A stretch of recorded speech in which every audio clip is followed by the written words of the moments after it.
السلام عليكم ورحمة الله وبركاته. ازيكم يا حبايبي؟ عاملين ايه؟ يا رب تكونوا بخير. والنهارده طبليتنا فيها مكرونة محمرة. جينا من المدرسة متأخرين، قلنا نلحق وقتنا ونعمل مكرونة محمرة مع بتنجان بهرسة الشطة، تحفة جدا هتعجبكم قوي.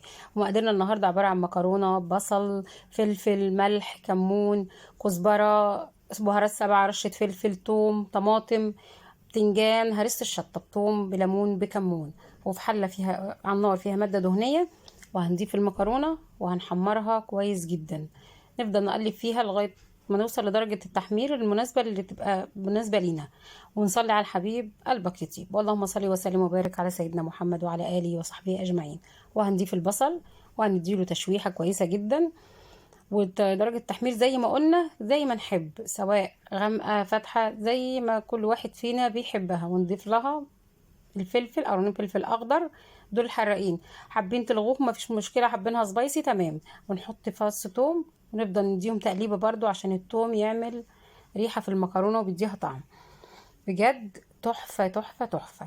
ونضيف بقى بعد كده البهارات بتاعتنا اللي هي ملح وكمون وفلفل وكزبره ورشه الملح وبهارات سبعه.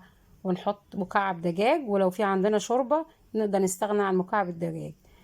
وبعد كده هنضيف الطماطم وهنديهم تقليبة في السريع كده. ونحط مية سخنة، ايوه المكرونة بتحط لها مية مغلية عشان ما تعجنش.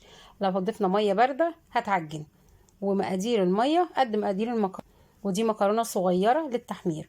وهنا بعد ما حمرنا البتنجان هنحط له هريسة الشطة بالثوم بالليمون بالكمون. بجد طعمها لذيذ جدا جدا جدا.